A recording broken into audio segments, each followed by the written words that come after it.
G'day, folks, and welcome back to another episode of Encounters Down to the Live. Thanks for joining me wherever you're looking, watching, and tuning in from, or in the world there. Say g'day in the chats for us. Let us know where you're watching from. Don't forget to go and like and subscribe to the channel if you haven't already. Go and, share it out to your friends and family and whatnots there. Or if you had an encounter or experience of some sorts of something phenomenal, be sure to get in touch with me. And I'd love to get you on the podcast here and have a bit of a chinwag. Be great to see you on here anyway, and share your experiences out.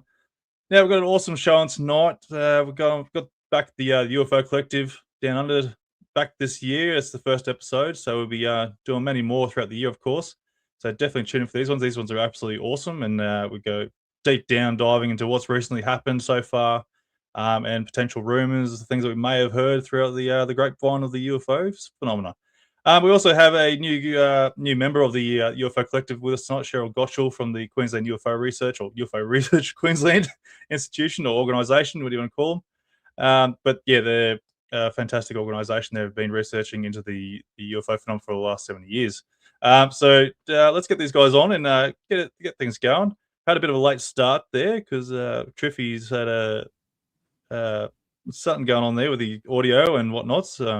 Hey, don't be like that, mate. I had to represent, man. Look what I'm doing. I do. Look, we're twinsies. Look, I had to represent. I had to find my Encounters Down Under shirt. All right, so calm down. Mate, that should be on top shelf, mate. On the oh yeah, right. Should be the first one every time. Yeah. Yeah. How are you, mate? It's been a while, isn't it? It has been a while. Yeah, I think it was a little bit before Chrissy there, wasn't it? Yeah, it might have been. Yeah, well, Merry Christmas and Happy New Year and all that business, even though it's the 12th of February. That's right. So look, we've got Sheryl here as our new member for the UFO Collective there. Welcome to the membership there, Sheryl. Oh, thanks, Anthony. Great to be here. No, it's great to have you. Now, look, I've seen it's the 70th anniversary for the UFO Research Queensland organisation there. Look, before we get started there, tell us a bit about yourself, people aren't going to know who you are exactly everywhere, but give us a rundown what you are, or who you are, I should say, what you're organised with and whatnots. Well, I'm the president of UFO Research Queensland, based in Brisbane. I've been involved in the UFO subject for 37, going on 38 years now. Over the years, I've run close encounter support groups, interviewed many people, thousands of people who've reported sightings and close encounters. I run the UFO Research Queensland Facebook page. And that's very time consuming, as you guys know. And just generally involved with I'm the Australian representative for the International Coalition of Extraterrestrial Research, which is actually the only truly international organisation on the planet. Member of MUFON, associated with various other groups. But yeah, basically I just inhabit the subject. Really. So it keeps me very busy. Yeah, and because you've actually had your own experience as well, haven't you? I have, yes. Do you want to give us a quick little rundown of that one? You mean the close encounter that we did the interview with, or? Yeah, the one that I know I've spoken before, but obviously for listeners here. Yeah, sure. Just a brief overview. Well, I had many UFO sightings, lots of paranormal experiences. And a close encounter where I had 3 small beings appeared beside my bed in the dark hours of the evening or early morning, I can't remember now.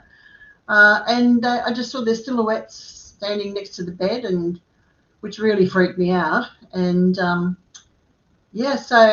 I did a very strange thing. I pulled the sheet up over my head and I started saying the Lord's Prayer spontaneously, because I went to Sunday school when I was a kid. I was made to do that. So, and I didn't even know I still remembered it. But anyway, And then the next thing I know, it's morning. I'd forgotten the experience completely until about lunchtime, and then something triggered the memory and just all came flooding back to me. And it was like, whoa, what the heck happened last night? So, yeah, it was very strange because I apparently went to sleep terrified and woke up a nanosecond later all calm. So, yeah, interesting.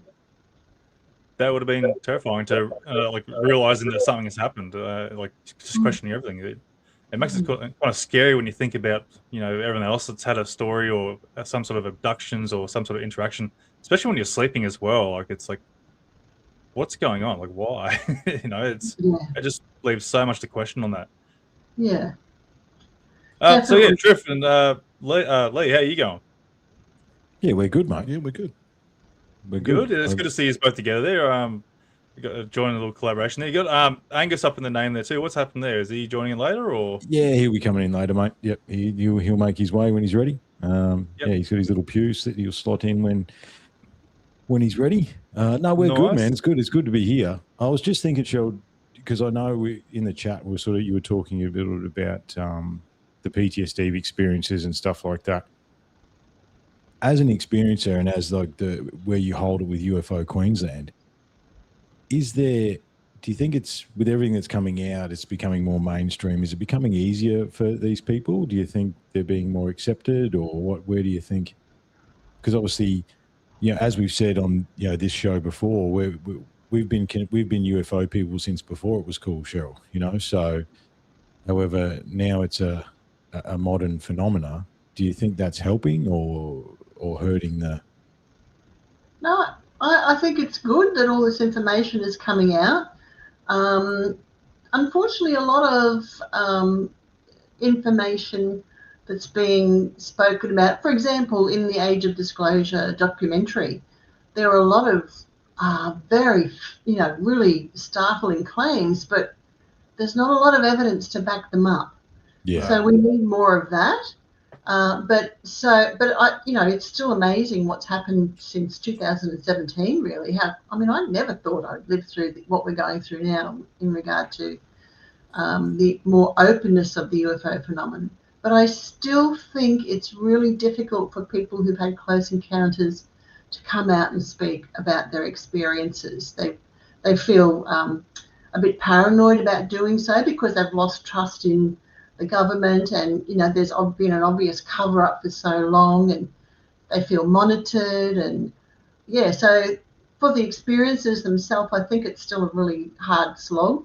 But for the general public, there's definitely more people waking up to the reality of the UFO phenomenon, that's for sure. Absolutely. So what about Age of Disclosure, guys? Because I'll be honest, I was going to watch it, but then Leigh told me not to watch it, and Anthony told me not to watch it, and then because we didn't really learn anything. And I know they're asking for amnesty because they took billions of dollars and killed people over these secrets. It was supposed to be the next big thing. There was also James Fox was going to have some people from Virginia at a live conference. Did that happen? I didn't even hear anything about that. It did happen. I haven't watched it all yet, though. I started watching it. I just got maybe like 10 minutes into it. I had to go and do something. It's just drop it. Yeah. So I don't know much on it, to be honest. Yeah, that actually definitely happened, for sure. But I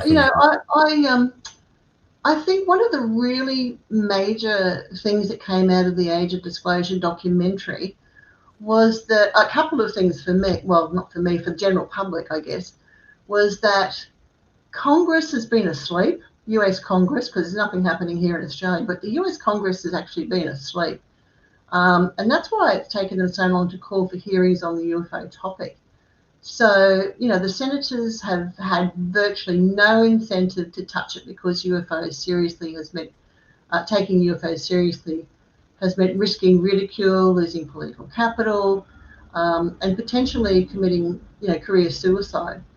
But the sleepiness of Congress, I think, has just slowed down the whole process. But the realization has slowly surfaced through all things in the recent years, through whistleblower testimony and leaked documents and mounting internal pressure to wake up and grasp the scope of what they weren't actually told. So, the hearings have been the first signs of that shift and a reluctant, overdue acknowledgement that something significant has been happening behind closed doors. So, you know, I think in that respect, and the other thing for me was looking at it from a general public viewpoint, I guess you could say, is that something that shone through was that the true motive behind prolonged cover-up is the so-called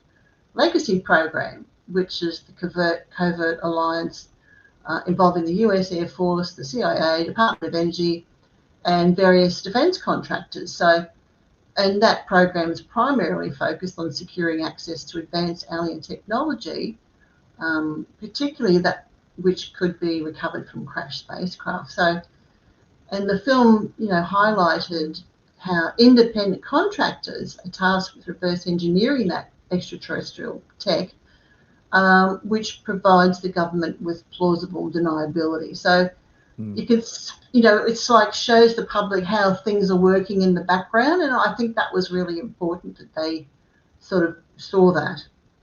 Yeah, that's something I was sort of going to bring up too, because like they're using contractors to go and do everything by, which like can create more secrets in the background. They can lose money wherever they need to go to, or you know, there's nothing they can track down to go and prove anything that they've been doing in the past. So really, there's nothing in the past that is existent at all when we try and track things down, which is frustrating.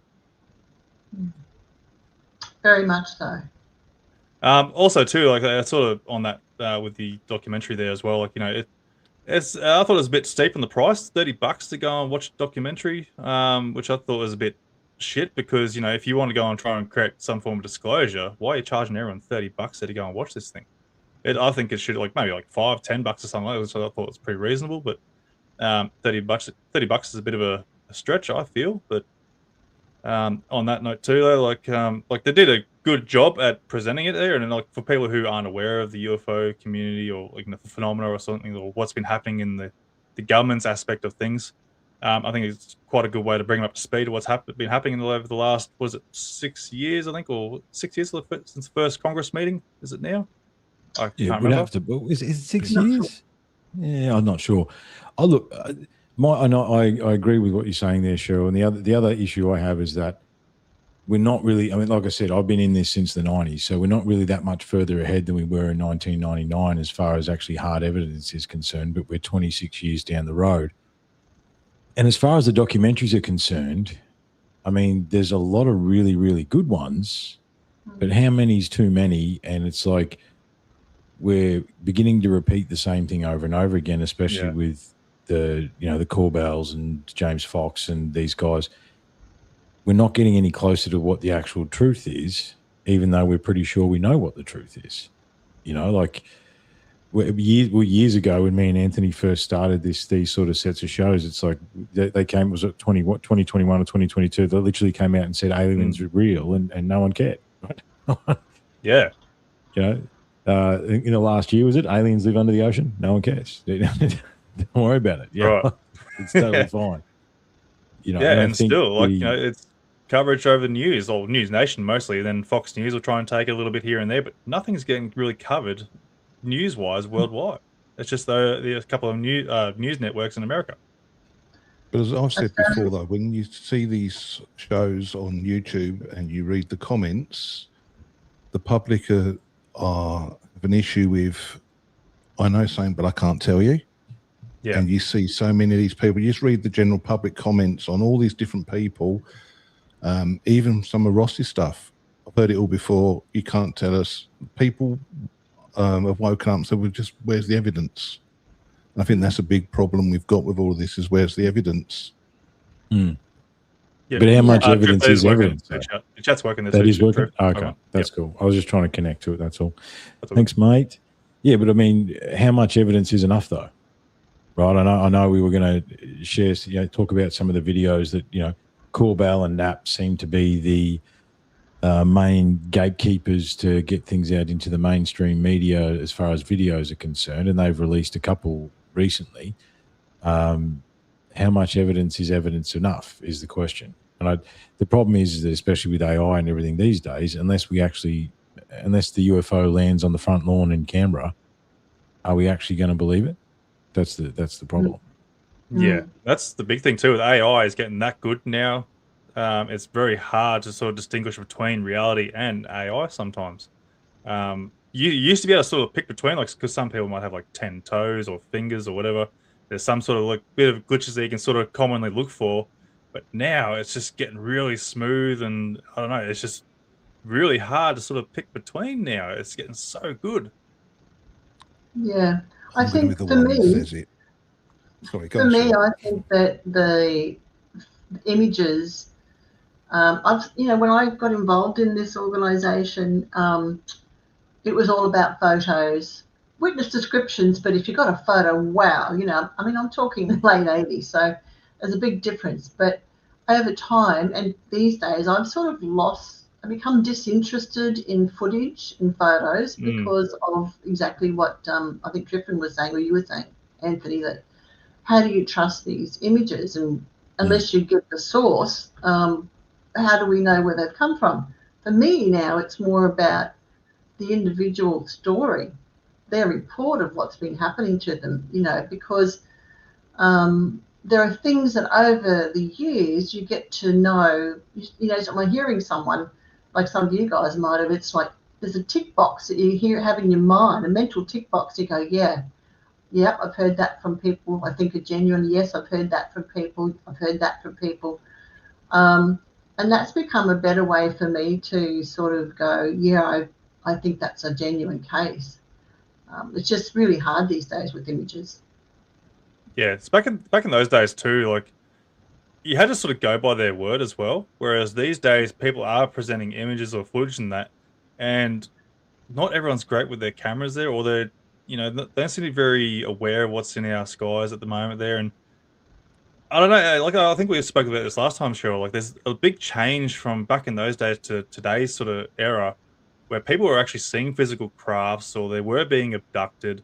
There's reports of that, but these days now there's not so much. Like, you might get the odd occasional one there where people are saying, "I did see a physical craft," but there's also not so many abduction cases these days or something like that. It seems a very strange sort of evolution of how UFO phenomena is carried on to these days. Yeah, definitely. I was asked this in a podcast just last week, what's happened to these cases? Have I seen changes? Yeah, I have. Over the years, it's just, during the 90s, the decade of the 90s, the prolific amount of alien abduction reports that we had, in which a lot of them included missing time. And I was seeing that all around the planet too, like watching a few things on YouTube, which was still, not everyone was watching that at that time. It's really changed. Like around 2000, that really started to drop off. And by 2000 to 2005, it was, the cases dropped off again.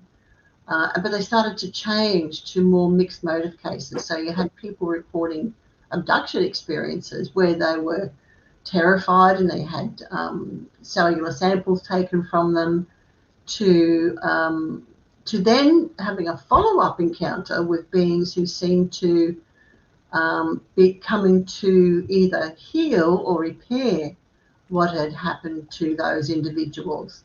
So they were more I seem positive. to remember a lot of implant stuff. There was a lot of implant stuff in the early 2000s. In the 90s there was, yeah. Yeah.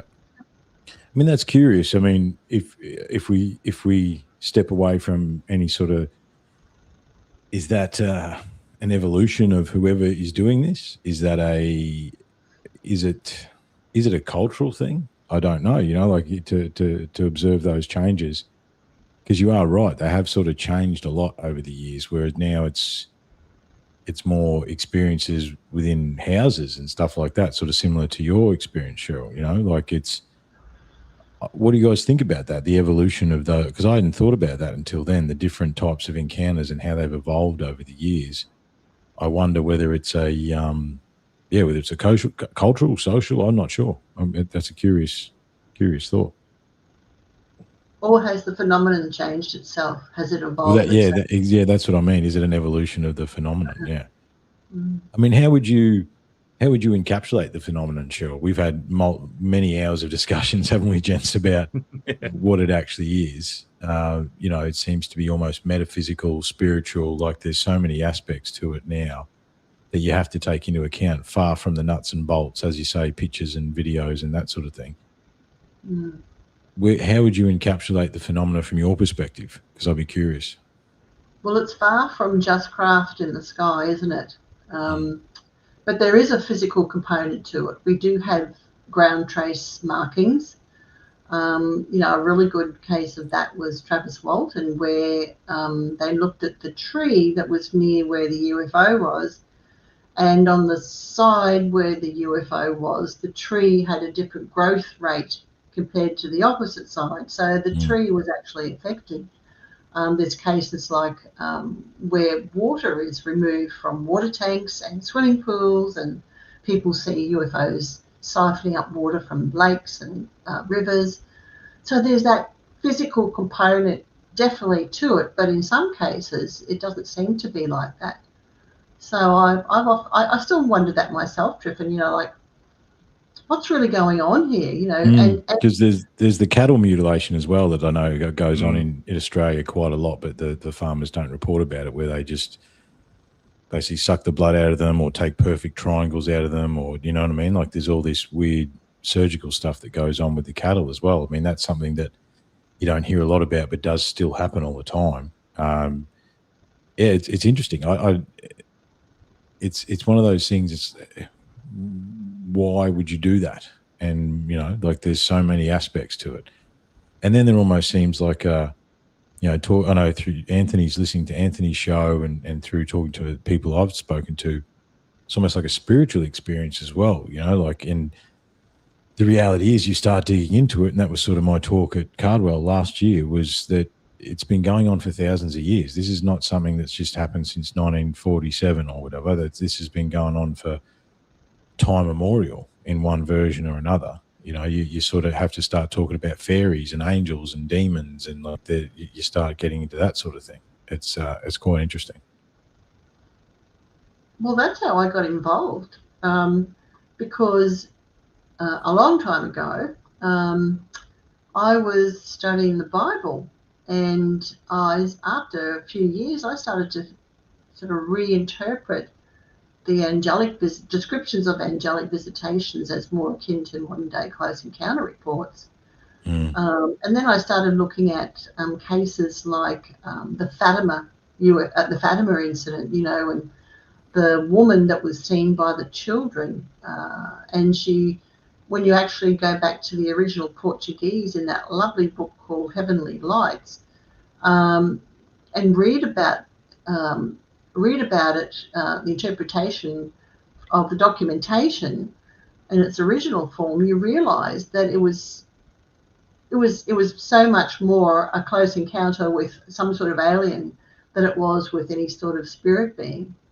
But what's the difference? You know what I mean? What if the pantheons represent the Nephilim, which represents the advanced race that built us or designed us? I mean, you know, I'm in the middle of a What Are Humans series with Loomis from Chan It Down, and we're discussing what humans are and the fact that we, you know, the Homo sapien sapien isn't really from around here. If you start digging into our bones and, you know, the fact that we are doing what we're doing right now, it's you have to start to look at that sort of stuff. I mean, throughout the Bible, the wheel of Ezekiel, like, you can, you know, like, that's a spaceship, that's a UFO site, all right. That yeah, and we here at Unlocking the Code,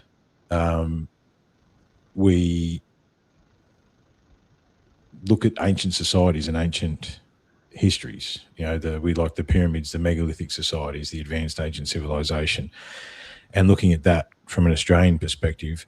However, you start going back and looking through the Sumerian text, you start going back looking through the Indian text, and there's all these things that are either flying machines or encounters or paintings, and it's all across the planet.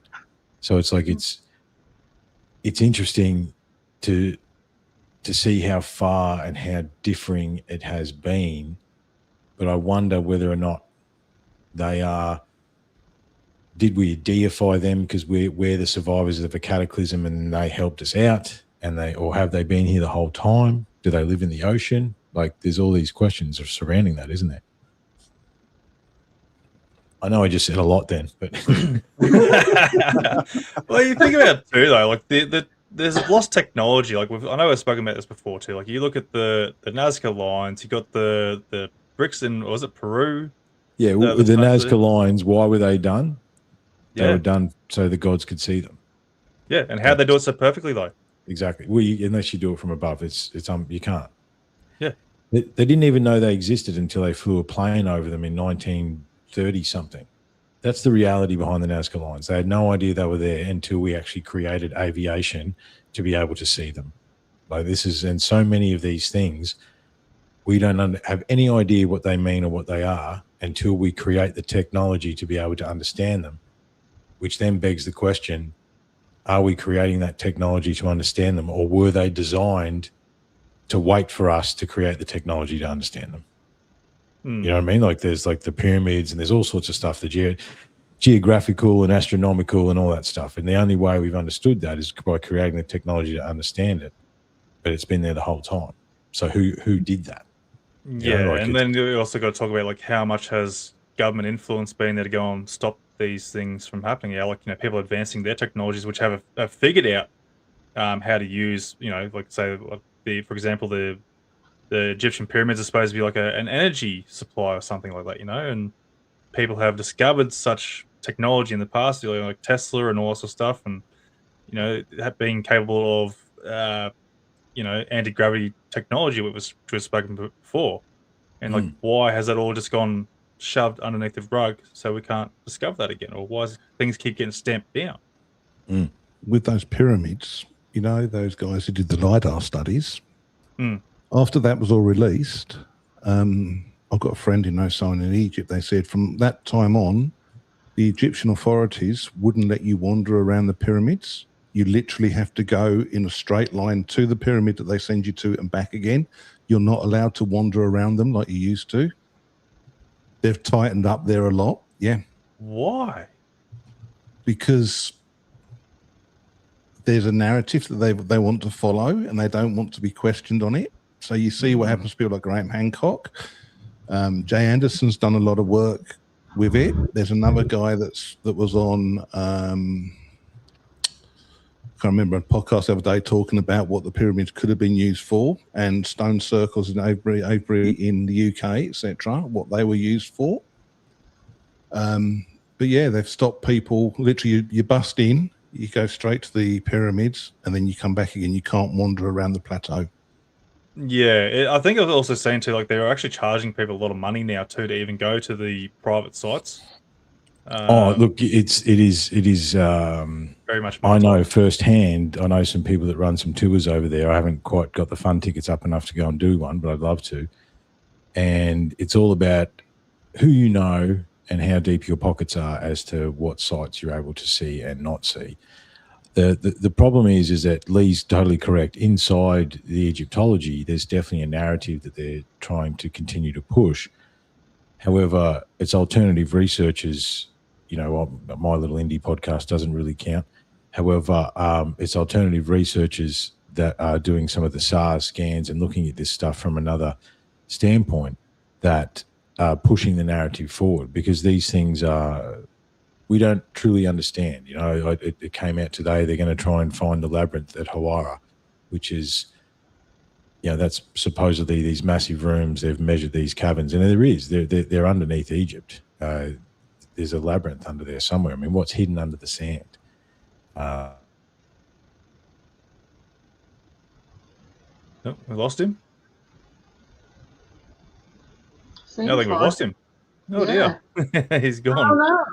He's frozen up. We're back. Was that me? Back now? Yeah, you're back Hey, now. I got too close to the truth again. See, that's what happens. You start, That's what happens. Yeah, spreading. Oh, gosh. But yeah, and the thing is, I'm not saying the aliens built the pyramids. However, an advanced civilization definitely did. And if they can do that, do you think that, if a civilization can make those structures, do you think they might have been able to fly? Maybe. You know what I mean? Like, And that is the story with this UFO story, is that some of them were gifts. They were found on ancient sites and stuff like that. That's the story that's been going on since forever, you know? Yeah, I've seen a lot of content coming out too, where like, you know, people in the past have been drilling into stones and actually making houses out of full-on rock. Like how are they getting in there? Like that would take centuries there to try and just slowly grave your way in, you know, to try and build a house out of it. It's phenomenal. Oh, you talking about the stuff in India? There's stuff in India that looks like those it's ones, been 3D printed out of a cliff. That's unbelievable. Yeah.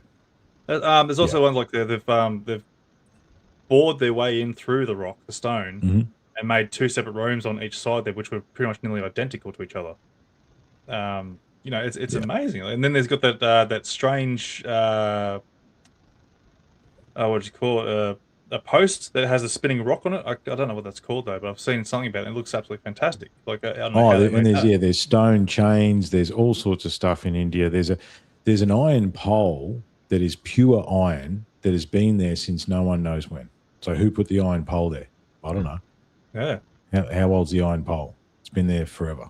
It never rusts. It's like pure iron that was just left there as a marker. You know, and I think, you know, the reality is, I think all these things everything's connected. You know, I think we're dealing with, you know, whatever this phenomenon is advanced and has advanced technology. You know, I suppose to bring it back to something you spoke about before, Anthony, I think you hit the nail on the head as to why we don't have the answers, because the answers are hidden behind the fact that they've restricted technology and technology moving forward for the last 60 years. And we don't have to be running around in jet fuel and petrol and oil and all that sort of stuff, because there's better, much more efficient technology. However, they've been making money out of us for that long. And I think that's the reason they want amnesty, because if they tell us everything, they've got to tell us they have alternative energy sources that are much more efficient, and we don't need to be doing, you know, if there was no oil, where, you know, how much war would stop overnight, because you're not fighting for that. You don't need it. You've got to, and you can pull the energy out of the air like Tesla said you could. You know, like that's the reality. They've perfected all sorts of types of alternative energy and technology, and that's the reason we don't know, because they've taken us for trillions and lied to us for so long and killed over these secrets as well. So just to get back on the sorry, Leigh, go, mate. So I was going to say the amnesty. I'll start again. The amnesty one is very interesting. It's especially from the people that are calling for amnesty, and we've got to address the elephant in the room at some stage. Lou Elizondo. You know, I think we should have a discussion about Lou, especially after what Jay Anderson said on the Joe Rogan show just before Christmas, and then obviously Grant's not here. I was going to say Grant's not here, but he's got plenty to say. Grant's got plenty to say on the subject as well, but that's for Grant to tell his own story. But putting up pictures of chandelier reflections in your hotel room, irrigation ponds, there's definitely a question mark over Lou Elizondo and a few of his friends of, as someone said to me the other day, Stephen Greer started, and I'm not saying Stephen Greer's right on everything before anyone says anything, but Stephen Greer was saying some stuff, then these guys popped up under the To the Stars Academy with Tom DeLonge, and in real terms, the way I see it, they're going to let some pop star walk around Lockheed, etc., showing him all these things, whatever else happens, etc. And then they used him for a narrative, and now we've got these other guys that are popping up. I mean, who's Jake Barber? What's happened to him? All these other guys have popped up with stories, no proof, and then vanished off the face of the earth. And Lou always makes an appearance now when he's got a book coming out soon. Or he's producing a film. So me personally, maybe Greer, some of what Greer has been saying, there's probably might be a lot more merit to what he's been saying than, I'm not saying Stephen Greer, I know he's a very divisive character, but there may be more merit to what Stephen Greer's been saying than the way he's been bagged out by some of these guys. especially when you look at the evidence that Louis Elizondo's put up recently.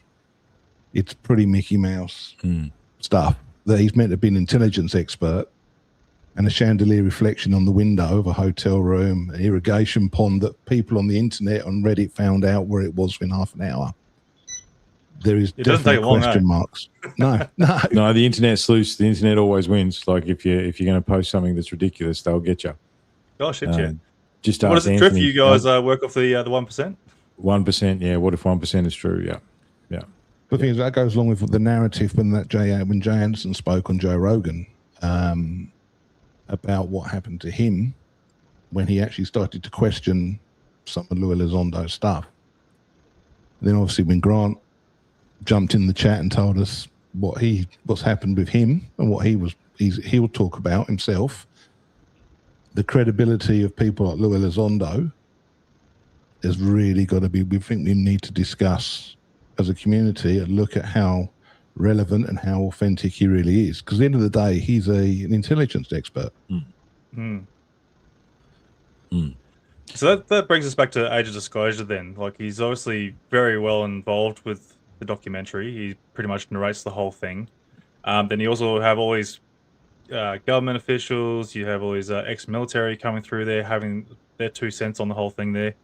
You know, they're having all these claims saying, oh, this guy is telling the truth, blah, blah, blah. It's like they're backing each other up all the way through. And if that's the case, like, especially the guys who have been on Congress there under oath and whatnot, how has the government still not gone and attacked them, basically saying you're talking shit or not? Like, where's this side of things where they're supposed to be investigating into these people who are trying to call them out? Is it misinformation? Operation. Well, there has to be. And Joe Rogan said that a number of times. He's like, I don't think a percentage of the people that have come on here to speak about the phenomenon are there to spread misinformation. Like that's been part of the overarching phenomena for 30 years, is that everyone's been spreading misinformation and disinformation. And because the thing is, then they go, oh no, you're definitely wrong there, and then you can be tarred with the crazy brush. I mean, there's psychological operations run by the CIA for a long time, and this is one of them because they had to keep it secret. I mean, as I've discussed here before, like if you go back to the late 40s, early 1950s, in the mainstream media back then, anti-gravity was the next technology. That was what was going on. Like it was going to be the next big thing, and then somewhere around 1954, it just disappears from everywhere. And they've been suppressing this stuff for that long, I believe, in one form or another. And this is what if 1% is true about the people that they've supposedly killed over the phenomena? What if 1% is true, right? Of all that we know about that, and there's definitely a misinformation and disinformation. And I think it seems to me Louis Elizondo could be on that list of guys that are steering us down the incorrect path. And Stephen Greer is interesting. And the reason I think I was talking to you guys about this is I thought about the fact that Greer has been saying the same thing for 30 plus years. He actually hasn't changed what he said. But he was calling for them to be jailed. He was calling for them to be held accountable for the money they stole and the lives they destroyed. These guys aren't. They're asking for amnesty, right? So it's like, what would you do? You'd knock out the guy who was trying to make you pay for the things that you did. That it doesn't. The dots are pretty easy to join, but it's hard. Again, how do you know? Like, there's a couple of the videos that Corbell's released, I've been questioned. Because I come from the School of Encounters Down Under, and I question everything now, right? So it's like some of their videos I'm not real sure about. But then is that conscious misinformation from those guys, do you think? Or is it conscious misinformation for Louis Elizondo? Maybe he's still, anyone says they're ex-CIA is lying. You're not. You're never ex-CIA. You are. They've still got military, they've still got high clearance. Exactly. And Jay Stratton and Louis Elizondo can't even agree on who was running what department at what time, yet they worked all under Jim Lakatsky. And those two are arguing at the moment who was doing what, where, and when. So if they were working together, they would have a pretty good idea what each of them were doing. So I've got real doubts over the authenticity of a lot of these guys now, because there's just too much. I mean, Louis Elizondo's meant to be an intelligence, and he's shown a picture of a chandelier in a window and an irrigation pond. I mean, I would hope for the American military's sake that he was better trained than that. So there's a lot of doubts over these guys. I mean, James Clapper, who's going to believe a word he says? You know, these guys all work for the government under contractors still. I've become very cynical over Christmas. So they all work for the government. They still all work for the government. Yeah. And who's going to go against their employer? Really? And then they're only allowed to say certain things. They're not going to go against their employer because their security clearance means so much to them. So I've got a big question mark over so much of their evidence now. So what do you think, Sheryl? I think it's all a bit of a sideshow. I think that the main event are close encounter experiences. I would love for people to spend as much time studying what experiences are saying as opposed to that sideshow that we've just been talking about.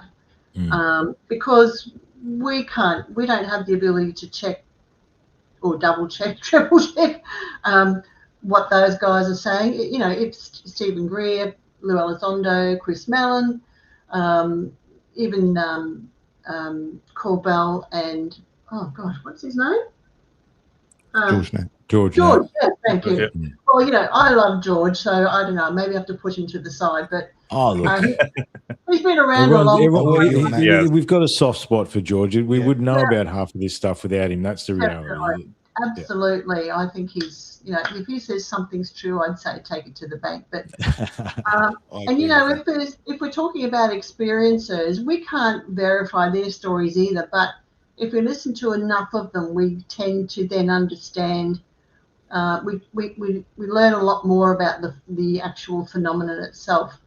And I think we have to be really careful that we don't spend a lot of time in Sideshow Alley, you know, because it doesn't really get us anywhere.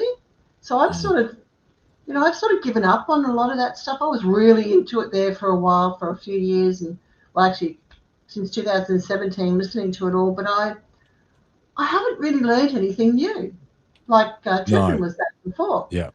So, and that's probably 9 years I've spent on that part of it, and got caught up in the whole disclosure, lobbying and all that sort of stuff, the congressional hearings, but you know, it hasn't gotten me anywhere, and I just tend to focus more on experiences now and what they say, and because high strangeness in those cases is really strange. And I think that's what we need to get our head around, you know, and try and understand that a bit more deeply. Yeah, absolutely.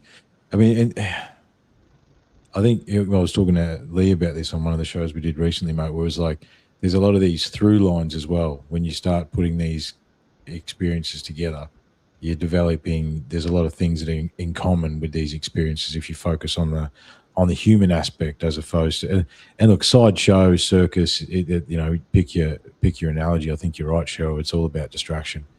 However, these experiences, there seem to be, as I say, through lines. Like, you know, you hear the same thing over and over again, which, you know, from different people, different walks of life that wouldn't have any, there's no connection there at all, but they're having similar experiences, which sort of echoes a sameness to it all as well, you know, like, and you think that's where more answers are to be found, Sheryl?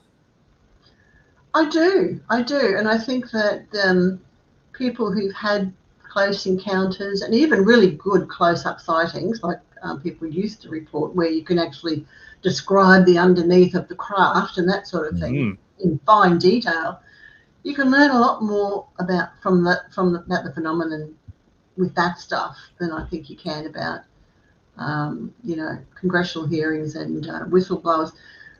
Good on whistleblowers for doing what they do, but we know how it goes now. They come out, they speak about it, they might go into a skiff, hear nothing else. Yeah. You know, like, it just goes into a brick wall, doesn't go anywhere. Yeah. I'm also seeing a bit of a common ground here too now. These whistleblowers are coming out and they start creating these organizations to go and try and help either whistleblowers not for profit or NGO charities or disclosures. something like that. Yeah. Or is it non for profit though? Yeah, well, I don't know. I don't know. It seems I to be think not something for profit means a lot of things these days, Anthony. I don't think that. Yeah. It just seems that's the common thing though, because I know Grush created an organization. Then I think Jake Barber was a few of the other lads said they started making a new organization as well. And yeah, Ryan Graves did. Ryan Graves made one. Yeah, it's like, well, what the hell is going on? Why are they creating all these different organizations when they should be bloody working together? Like they're from the same bloody organizations, the same military. They've got the same data and information. They have the access to this sort of shit to go and help expose it. Why not work together? But I suppose it comes to that, and look, it's fascinating to see a couple of different perspectives here tonight because the thing is, if they have hidden let's leave, extraterrestrials, ultra-terrestrials, let's leave that out of it for a second, right? Because I think that's a separate issue. If they have hidden technology that could bring us forward and stop us, bring the culture forward, then we deserve to know that, number one, because theoretically it's our taxpayers that are tax dollars that are paying for everything. Yeah. Number two, there is a bit of echo there. I just got it through my headphones. I don't know what that is. Yeah, it just comes through then too. Not sure. It's the they're listening, mate. When it dropped out before, they've tacked in. But then if we are truly not alone, we also deserve to know that as well. Yeah, absolutely. The consequences of those two things, I think there's a fear there that if they actually do tell us, and especially everything's a bit of a tinderbox right now, it could tip us over the edge because the system is a lie, basically. So it's like, but on the same side of that, it's like you want to understand the human experience. Like Sheryl says, what is this phenomenon and why is it doing this and how is it doing it? And you can learn that by having these, talking to these experiences.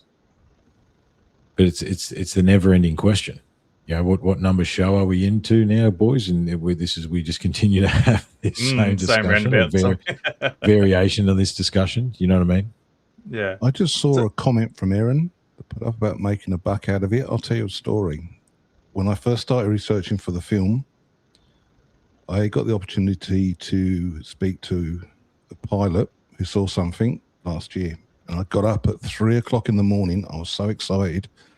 Got coffee inside me, made sure I was awake, brushed what hair I've got, did everything. And I sat there, and this guy was the biggest douche ever.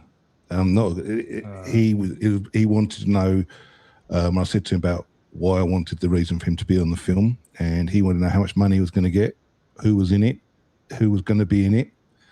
And it was about 10, 15 minutes. And I was so excited to speak to this guy. And I finished the video call and I went, wow. And he does podcasts now. He does all different things in social media. He runs an organization as well. And he was literally, all it was for what he was in for it. And he was asking quite personal questions on some of the stuff as well. It was like what he was going to get out of it, not how he could further the narrative for people to do with air safety, etc. It was literally all that he wanted to get out of it. And I was so disappointed when I put that phone down. And my partner said, what was it like? I said, it's disappointing. It was nothing like the character you see on TV or on anything. It was incredible. It was real disappointment. And like someone said there, some of them want to make a buck out of it. And unfortunately, there are people that are making a lot of money out of this. So yeah, and that's what sort of throws discredit to the whole, like, especially people who have had genuine experiences there. And we've discussed this before. Like, we always mention Greer as, trying to monetize out of this thing there, which, I feel like discredits him a lot and what he's trying to achieve. Like, yeah, like we were talking, he's probably has got some truth behind what he's declaring or disclaiming, or whatever. But the money side of things, is trying to make money out of it, is what really destroys people's, the genuinity, basically. Genuinity. There you go. There's a new word. Is that a new word? Is that even a word? These people, that's a word now. The trouble is, these people are what the general public get to see. They don't get to see the work that people like Sheryl does or other people in the background, they only see these names that pop up on the TV stations, on Good Morning Australia, whatever TV shows. They don't see the people who are the disclosures really going to come from, who are dealing with the public on a regular basis. These guys almost become like rock stars, and they've nothing really to say. They'll go around, do a trip around all the podcasts, Sean Ryan, Joe Rogan, etc., but they're the people that general public see. They're not seeing the work that goes on a daily basis with this phenomena, and I think that's where we need to go and look at. I remember speaking to my cinematographer the other week about getting the film up and running again, and he said something to me: I'd much rather get the story from a guy in a pub than a politician. And it was like, we'll change talking about whether we're going to go the direction of the film. And he had a really good point. He said, I'd believe the guy in the pub telling his story than any politician or any TV celebrity. And I thought it was a very good point that he made. And that's what we need to do, is get more of the general public stories out there and less of these media darlings that are just doing the circuit to flog a book, flog a film, or except when I start going around flogging my film. I was going to say, this is the problem with that, right? Because as indie podcasters, both Anthony and I would be stoked if we went viral and started making some money. Does that then discredit what we're doing? No. You know what I mean? That and this is the problem. This is the issue. It's like if well, let's take Greer for example. Was an emergency doctor, gave all that up to try and solve this mystery, and then at some point might have ran out of money and try to find a way to make money out of the phenomenon. So, same thing. If I went viral and I started making money, it'd still be the same sanctum. It'd still be the same me. But I haven't. So it's an interesting thing how we draw that line. And, you don't think George Knapp's making money? I like George too. You don't think he's making money out of this stuff? Of course he is, right? Same with Corbell, same with all these guys, whether it be through their YouTube pages, through their podcast downloads, through take your pick, the sponsor deals that they get, through the shows that they do. So it's like, how do you measure that is an interesting question. But again, is it all just a sideshow, like Sheryl said? Like I think that's a good way of putting it, because it, now after she said that, now when I'm talking about it, it sort of feels like bullshit, right? You know what I mean? It's not what we should be focusing on.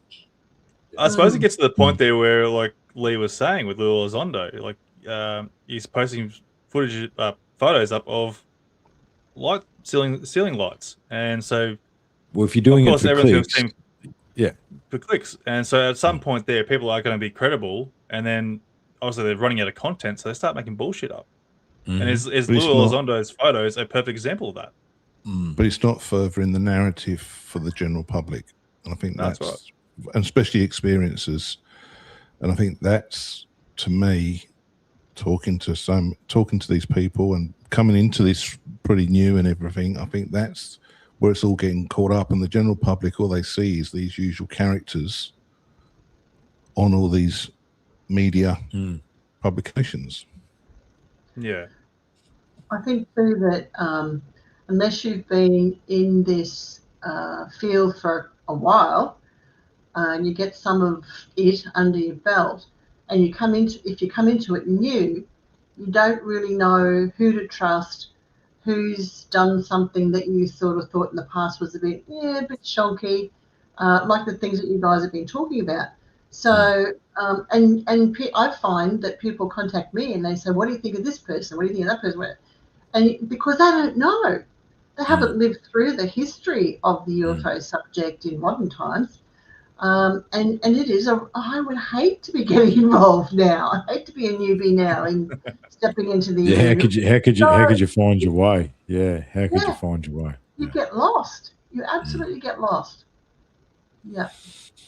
So I want to bring back up to, like, we want to try and rely on the public as being a form of disclosure and that, but then how do you go and sift between the people who claim they've had a genuine experience there by seeing an actual craft, between the people who claim they can talk to beings, or these people who are calling satellites in the sky UFOs? Like, how are we going to go and distinguish between that of actual evidence?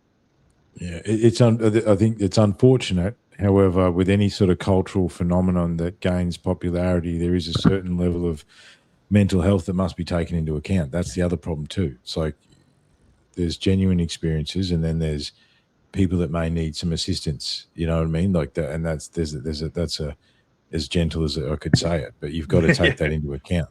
You know what I mean? Oh, because like I'll be brutal. Like there are some crazy people out there who do think that everything is a UFO, and it's very unfortunate because it takes away the credibility of people who have actually genuinely seen something phenomenal, and that's the frustrating part. And like that's where I sort of come in. I try to work out, what people are seeing and trying to help them identify it. I'm sure Sheryl does the same thing too. And a lot of people are just showing lights in the sky, and you can go and provide the evidence there to go and identify it or give a very plausible explanation to it. But yet they don't want to accept that because, someone from MUFON or some other organization said, no, it's a UFO. You got something genuine there. Like, so where we're going to keep, how are we going to, I don't know, break away from the crazies to the genuines, There's a few points in there. There's a lot to unwrap in all that you just said. One thing is there's a lot of people in the public who are on the spectrum and they're undiagnosed. And, to a certain point, we're all a little bit on the spectrum. But, sometimes it can interfere with the way we function. Other times it doesn't, right? And there's even high-functioning people who have no problem living a normal life. But they can take on some information and it can just tip them over the edge a bit, and they can go off on a bit of a tangent. Let's put it that way, going down rabbit holes and finding bunnies and all sorts of things like that. So, so there's that to consider. But I see various. I've got various positions on what you just said, Anthony. In the one case, and we've had this conversation that it's really frustrating when people say, I've seen a UFO, they send you some footage and you think, oh my God, that's not a UFO, that's a plane, right? And you're trying to explain it to them. But actually, for a lot of people, when they see something like that for the first time, and a few times, it actually sends them on a quest. And they actually start digging deeper into the UFO subject. So in that respect, I'm okay with that. It's when they hold that footage up and say this is a real UFO, and it's not. That's when you need to. I feel I need to correct them and say it's not, and this is why, right? But other times I think, is it really that worth it? Like, just let that slide because that person's on a journey. You know what I mean? Yeah. And sometimes it's really important just to get on that wave and go on that journey for a lot of people. And I remember there was one case where a guy, he called me. He was he'd gone out to Wycliffe Well, which was a big UFO hotspot during the 90s. And it was absolutely, yep. Yeah, and he was out there and he was looking at something in the sky, and he called. Actually, used a phone in those days, old technology, and he said, I've seen this, and gave me the whole story. And he said, I've got to go and tell my my congregation. I said, don't do it. Don't do it. Save yourself. And then he rang me back, and I told him why I thought he shouldn't. I said, you really need to choose the people you're going to tell something like this to. But then he rang me back and he said, I think it actually was something that I could identify. I think it was, I don't know, a plane or something, a couple of planes or something like that, crop dusters, or I don't know what it was. But it still set him off on a journey. He was then wanting to keep looking at the sky and trying to find something that was genuine, So I'm really in two minds about the whole, the whole situation. Yeah, we then you got the discussion. You go. Yeah, I'll throw a name under the bus there. Then you got the people like Peter Maxwell Slattery, who goes out there, charges people there to go and see satellites and calls them UFOs and teaches them about CE5s and tries to call them all UFOs. Like that to me is a massive discredit and throws any credibility to the UFO community in general, because one, again, we're charging money for going sharing or showing crap that's identifiable, and you're teaching people the wrong thing. Like, you look at people like Sheryl and myself, they're trying to go and identify things and give plausible explanations to things or try and teach people in a sense, like things can be identified until you see something that has like the was it the 5 observables or something like instantaneous projection or something, acceleration, and stuff like that, or something that's phenomenal, something that is against our nature and our technology's capabilities and stuff like that. So then, but then it's a constant battle, and then the people who observe something that they feel is phenomenal, they demand respect because I've seen something, I know what I saw, sort of thing. But then when you try and tell them, try to go, hey, look, no, so look, you've seen something, but it's something explainable, such as like a plane or a satellite, or it could have been a star or something in that nation. Then they abuse the crap out of you, going, you don't know what you're talking about. And it's like, I'm sorry, but I'm explaining to you, I'm giving you the evidence here to go and provide you the evidence here of what you've seen, and you still don't want to believe me. Like you can't help some people sometimes, and that's the frustrating part. Like I'm sorry to say, like people like Peter Maxwell and then us, it's a constant battle between it, but it's a very frustrating mindset. People don't seem to really want to understand, but they want the truth, what do you want? You want bullshit or the truth? It's the same as the paranormal field. Yeah, I was going to say, we just had this discussion about the paranormal stuff. Yeah, podcast the other week, and it's the same in all those fields. You're going to get those people, and I think I just ignore them. That's what my therapist said anyway, that it's good just to ignore people. Well, you don't have to pay them in. There's actually a lot of that. You just don't have to pay attention to people. You can choose. I find if people post something on our Facebook page, I don't say anything anymore because other people say things. So they sort of police each other in a way. So I just go for it, people. Yeah, look, the same thing's sort of happening with the Australian UFO sightings page as well. Like, people are arguing left, right, and center. It's like it gets to the point there where it comes to like personal abuse. Like, someone's trying to abuse the other person. It's like, whoa, hang on, no. Look, I don't mind having a debate or a discussion of what you think or your point of views are. That's fine. Like, it's fine. But as soon as abuse comes into it, like, it's a no go. We don't need that sort of thing when it comes to this. We need to be civil and discuss things, because that's how we learn, by discussing these things. And like as we are doing now, we're trying to learn from each other from different perspectives and points of views, and it's a really good thing that we're doing, and hopefully encourage people to do the same thing sort of thing too. Yeah, getting tongue tied. I definitely think that it's got to come from grassroots and from society and the public for disclosure. I think that's really, really important, because politicians, look at the state of the world's politics at the moment. It's just a basket case that you're not going to get anything from them. I think it has to come from grassroots organisations, and I think it's got to come from society itself, from within, for these people to be heard.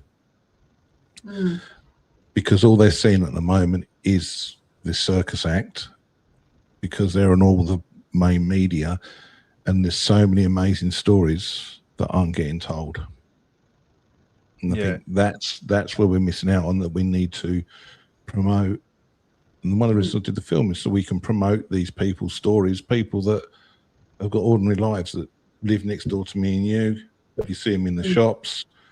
And my ethos on that's never changed. These people are more credible to me than any of these people we see on TV. And as I said, I gave you an example earlier, someone that I interviewed, and I was so excited, thinking this person was really cool, and there was complete disappointment. And they wouldn't offer me anything on my narrative for the film either, because they were just in it for themselves, and it was for their own betterment and for their own organisation. But I think I just want to touch on Aaron's thing. Sorry, mate. You go ahead. Like, there's apps and websites that can tell you satellites and stuff. Like, probably websites more than anything. I don't know if you agree with that, Sheryl. Whereas the apps like Heavens Above and also stuff, like, they might show a couple of things that are above you at the time. I think they only show what's meant to be visible or potentially visible. So the ones that people are seeing a lot commonly at the moment is the the Starlink flare-ups that are happening. Like, you can go outside there from about 8 o'clock onwards. There you can see them along the horizon. They flare up and then they disappear. It's always in the same window, and it sort of progresses along from the west to the south a little bit throughout the night. But it seems like from about 1 o'clock in the morning, and then till about 2, 3 o'clock in the morning, the good window of it is just constantly going past, flaring up and all sorts of stuff. And I think that's a lot of people are saying, "Oh no, they're UFOs," and then they go on heavens above or some sort of satellite tracker, but they're not showing up. But like I was saying, like by rights, I'm pretty sure these apps are trying to show you what's meant to be visible. Now, by rights, these satellites aren't meant to be visible, but they are picking up that small bit of sunlight and reflecting it back at us. So I'm not sure if you're the same agreement there, Sheryl. My understanding is that satellites, it's rare to see satellites really late in the evening or early hours of the morning.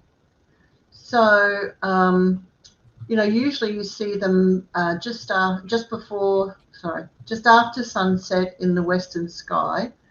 And then as the evening goes on, you see less and less and less until you get into the Earth's shadow.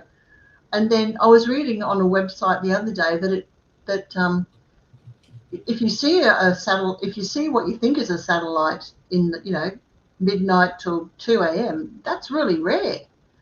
So I don't know if that's correct. I'm no expert on satellite viewing. But we've certainly had a lot of people in recent times, since Christmas, again, reporting that they're seeing these objects in the sky.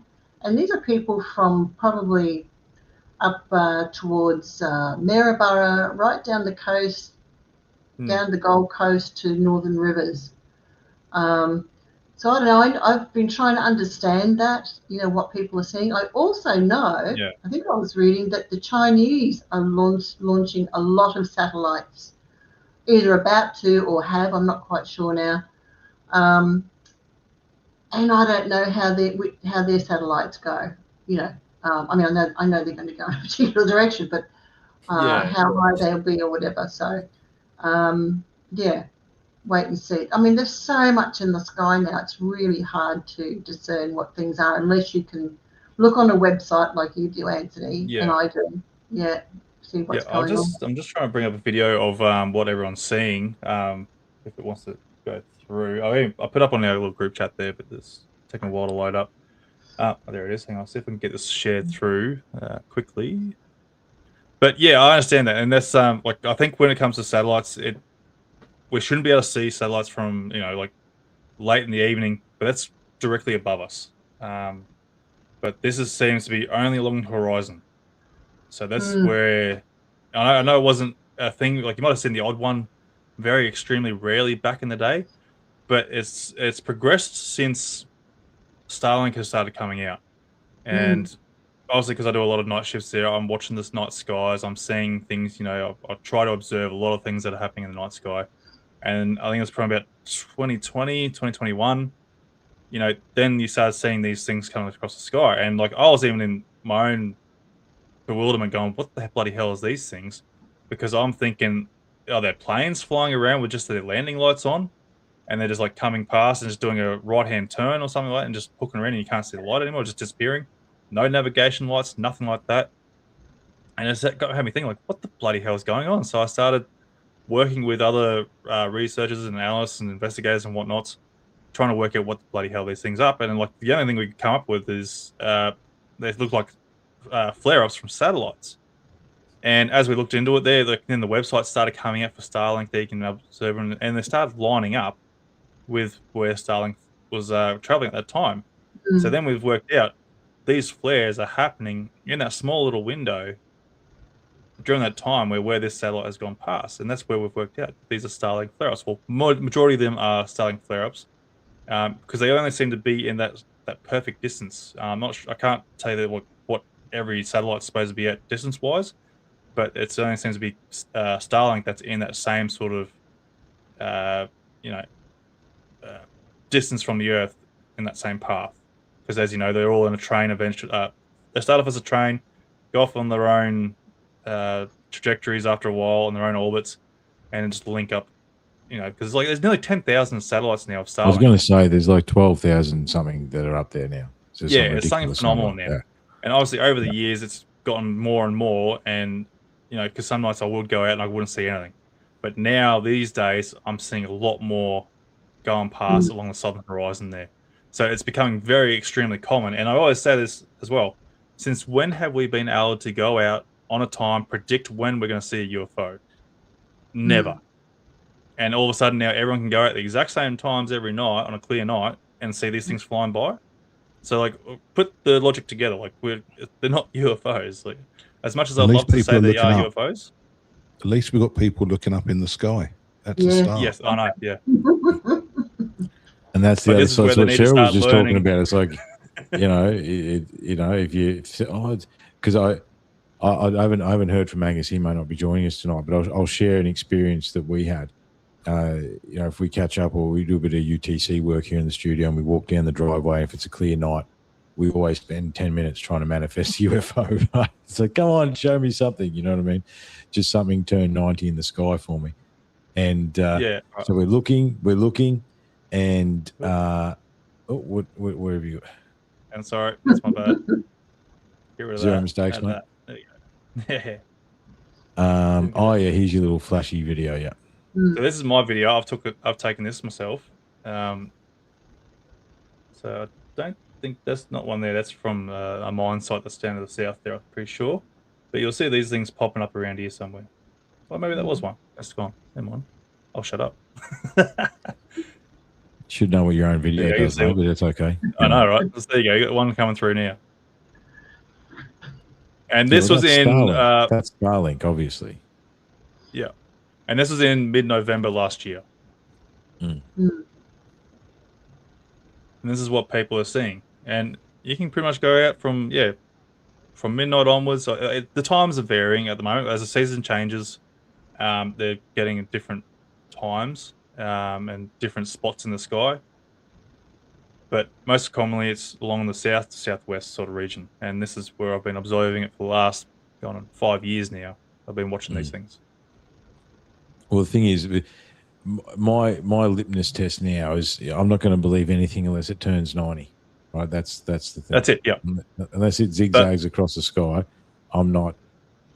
You know, it's probably a satellite if it maintains its trajectory. Most likely, I'm not saying all of them are. Some of them could be moving fast, like Katana Blade's been sharing their experience in the chat there. Yeah. There's different ones for different things. However, anything that's that high and it stays on a general trajectory is probably a satellite. This one's for you, Anthony, right? So we thought we saw a UFO. For about 30, there you go, there's some more. Yeah. For about 30 seconds, we thought we saw a UFO the other night. All right.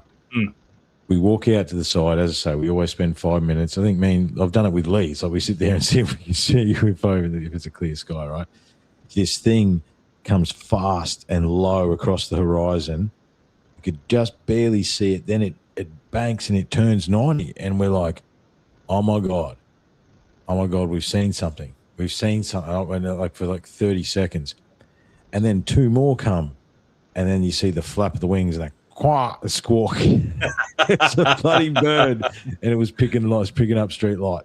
And it's like, for like 40 seconds, we thought we'd seen something. We're like, oh, yes. And then quack, quack. Oh, bloody hell. But the bloody thing bird. Is, what we discussed is that if those other birds hadn't followed up, right, that first bird was obviously gliding and it turned 90. If those other birds hadn't followed up, would have we known? Because it was still identified flying object, right? You know what I mean? Like that's aerial phenomena, whichever way you want to say it.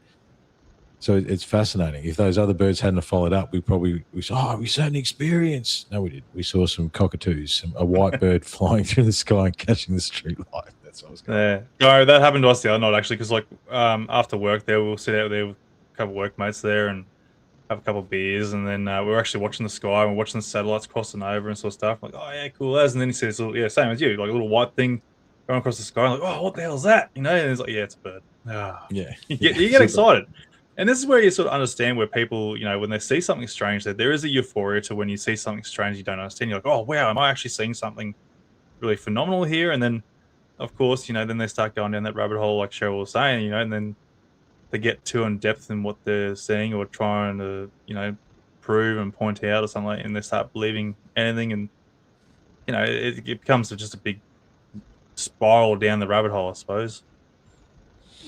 But again, would you, if like we said about the paranormal stuff, if it's some old lady that thinks it's her husband and it's giving her comfort and it's just the curtain that blows in the wind on an afternoon, are you going to tell her it's not her husband? Right? If they're beginning to look into the phenomenon, it's causing them to look up and see these things. But as Sheryl said, you'd hate to be entering into the phenomenon now, because there's a billion hours worth of stuff that is going to send you in 15 different directions. You know, it's interesting. Because it's a hard thing. So you don't want to denigrate someone's experience, but you've also got to call them out on it, right? This is the thing. You know, but when are we going to get any closer? You know what I mean? This is the thing. We have these. We always talk about. We always talk about what is not a UFO, right? Yeah. What is a UFO? You know what I mean? Or what is a UAP? Like, instead of what is not, right? We've seen, you know, like, it's, unless it turns 90, that's it. There's nothing else. I don't think. And I've said this before too. Like, everyone has a different interpretation of what a UFO is, but when they throw the term UFO out there, everyone thinks immediately little green men flying in a spaceship. So the term is, you have to be really careful using that term. You have to say something. Well, I've seen something that's unidentified, but, you know, I'm not going to say it's an alien craft, because I think the last thing you should be calling anything is an alien craft, because that just throws all credibility out, basically. Unless you have seen it, like, you know, physical craft, you know, so you can identify the structures underneath or whatever, or it does turn the 90 and belt it off to the other side of the horizon or whatever.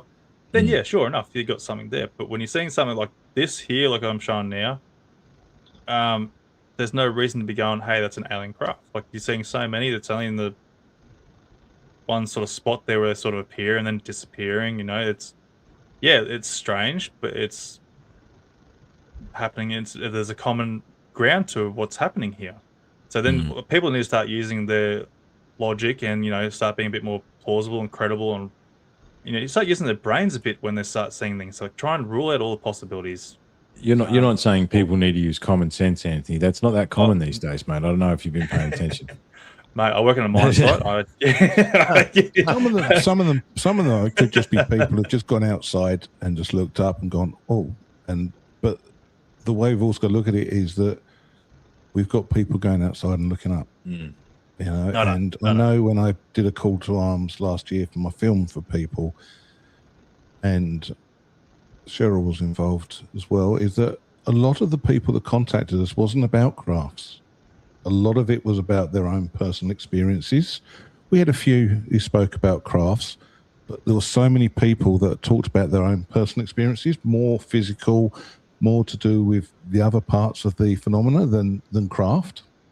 And I think these are the people that we've got to get to speak up concerning this.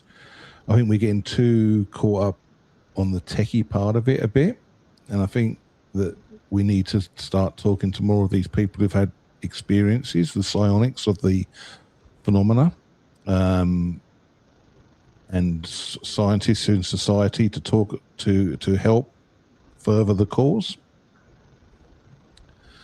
I think we might get more answers that way.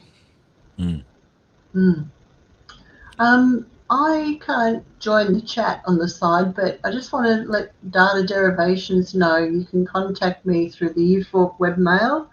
So the email is info@uforq.org. For some reason it just won't let me sign in to join the chat. No, anyway. do you know what's fascinating? I have been trying to respond to that guy, and every time I say DM me a link or something like that, YouTube won't let me post the comment. No, it's quite fascinating. Yeah.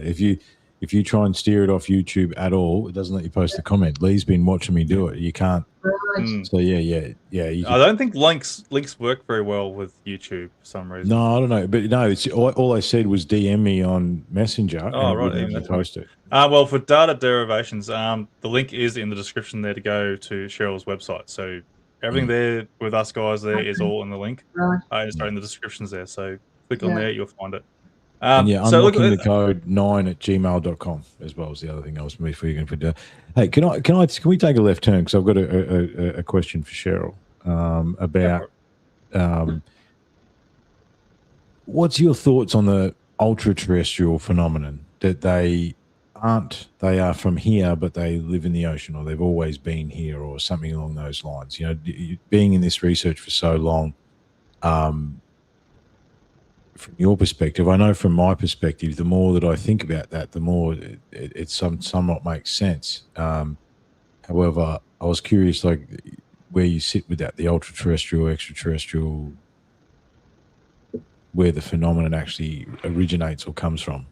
Or is it sort of all the above scenario, which it could be as well? Yeah, I was just going to do that. Yeah. All of the above. You said ultra-terrestrials in the ocean. I don't get that connection. Extraterrestrial, I don't even fully understand what an ultra-terrestrial is. I've heard many people give their own description. I think that the interpretation is basically they're either an advanced race that have always been here, and like I said, so they're of this planet, but they don't interact with us, or they do, but they don't, sort of thing. And the ocean thing has come from, well, multiple reports of massive things moving under the ocean. A lot of these Tic Tacs, a lot of these the physical experiences, you know, David Fravor, those sorts of guys, all that stuff happens over the ocean. You know what I mean? They ascend to 80,000 feet and they come back down. I mean, that's some of the physical data that we do have that.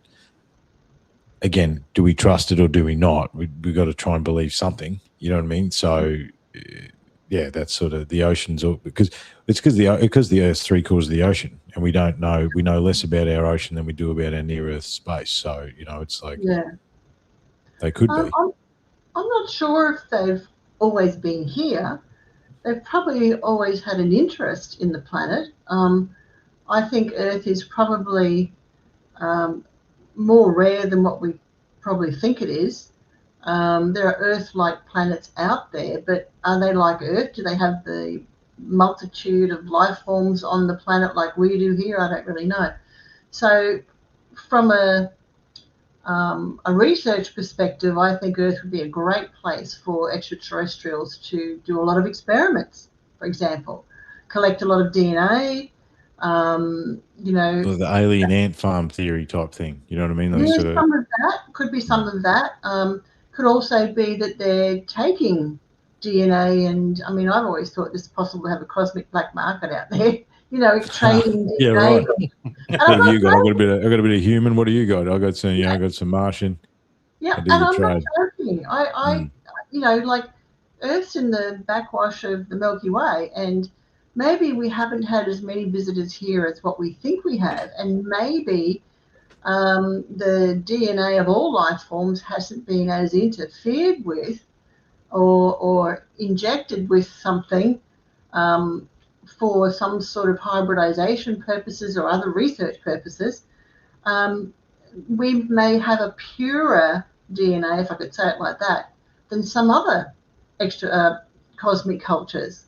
So, I mean, there's a whole load of reasons why they could be here and interacting with us. And it certainly does seem that they are taking samples.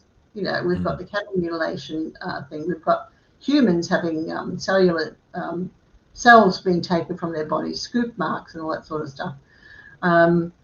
So, and, you know, there's been reports of them, people walking through jungles or in bushlands and coming across landed UFO, or the occupants looking down and picking up leaves and seemingly sort of fiddling around with insects on the ground and taking samples of the environment too. So there's a lot of reasons to be here, to come here. But it may not necessarily mean that they are always here. But it doesn't mean it doesn't either. Yeah, and all the above, isn't it? We don't know. So it's like, but you've got to ask those questions, I think. So where's your research taking you, Leigh? What do you reckon about ultra-terrestrials, or what about that sort of stuff? Because I know you've looked into it. So I've been out of it for a few months, obviously. So I'm jumping back in the last couple of weeks. I think my point is I've noticed a little bit off key here that there's a lot of stuff on podcasts at the moment about the Book of Enoch and the Nephilim. I know Sean Ryan's got a guy coming up on it any day now, releasing a podcast about it as well. So I'd like to think, I think we're fools if we think we're not the only people, the only species on this planet. I think there's so much that we don't know. But I don't think if we found out and there's some announcement, I don't think it would change the general public. People will still wake up the next day, go to work, pay the bills, go shopping. And I think society has moved on a lot over the since COVID, that whatever the truth is, whatever is out there, that I don't think people would, honestly don't think there'd be mass hysteria in the streets. I think people would just go about their day. It'd be a 5-minute sample on the news, segment on the news, and then they just carry on. I think we've gone way past the big Independence Day sort of thing. I think people would be a lot more, okay, yeah, well, that makes sense, and then carry on with their life, if that answers the question. I think the only chaos would come from the religious nutters there thinking God's the only being out there that looks after us, I think they're the ones that be going, what? You've lied to us all this time. What are my belief systems now? But again, if you want to start getting into the Nephilim and that sort of discussion, and this isn't a fully formed thought, but it's research that I'm currently doing for an upcoming show, and it's basically the fact that if you zoom out, most pantheons of gods across the ages are all the same, including the biblical pantheon.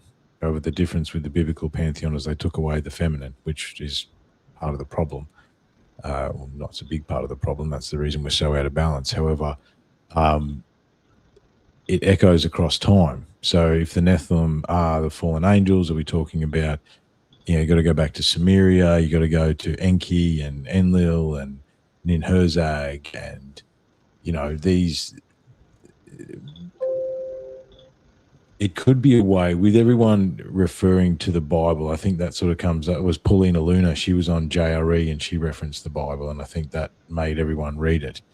And that was a big push towards that, and a lot of podcasts jumped on the back of that, because I think there is truth to that story, which is the reason it has power. However, I think any way that you can be curious and actually start asking critical questions about your own existence in whichever way that is, I don't think that's a bad thing. It's just the problem these days is the amount of distraction and the amount of differing information. However, you need to, don't want to start a religious conversation, Katana Blade, but it's going to be upcoming on What Are Humans Part 5. I've got to release Part 4 yet, but we're going to be doing Part 5. We're going to start digging into that because, religion is an interesting topic, because what if it's all one and the same? It's all part of the same story, an echo of the same story, and that story is that we've survived cataclysms, maybe one, maybe two, maybe more, and we're echoes of that, and that story feeds through. And what if these, as you say, if you take sort of Sheryl, like they're coming, they're taking samples and that sort of stuff. What if when these cataclysms happen, because I think, in the last 170,000 years, there's been up to 15 either local cataclysmic or global cataclysmic events that have happened. What if these beings, these people, these things, they come and give us a bit of a kickstart, right? It's like, and they because the thing about agriculture is all of a sudden it manifests itself in Turkey about 11,600 years ago, just around the corner from Göbekli Tepe, which is one of the most amazing megalithic sites on the planet that has astronomical, astrological, geological alignments, and I do wonder whether these things are they do assist us when we come out of these cataclysms.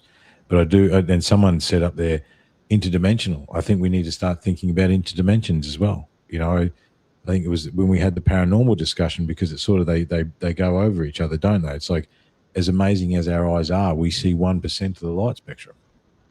That's the reality. The 99% of the light spectrum we don't even observe around us. So there could be there is all sorts of things going on around us that we've got no idea about, and we just can't see, you know, or hear for that matter.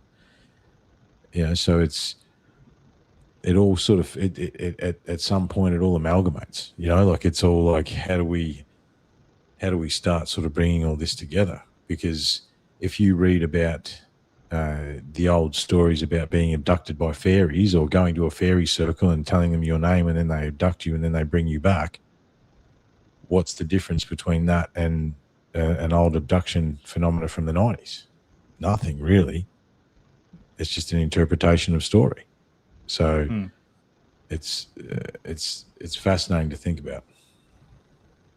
So I know we're talking about, like, you know, if they were to come out and expose themselves, that, you know, people are gonna maybe freak out for 5 minutes, but then go back to work. But, like, you know, people have claimed there's a lot of different species of these beings that are, you know, flying around in our skies and that.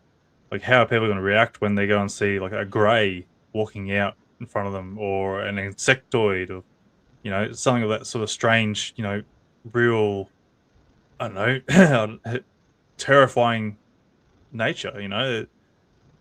I feel personally like you shit yourself a little bit, going, holy shit, these things are real, and, you know, that the way they look, you know, the way people have described them, they are. But we talk about misinformation. What about drip feeding stuff into our consciousness? The last sort of 15, 20 years, every single variation of space movie and supervillain and alien variation movie has been brought to our senses. There's also a bit of a line of thinking there where they're sort of drip feeding it through our television and all that sort of stuff. So we get desensitized when and if they finally tell us, or if it happens. It's a curious thing.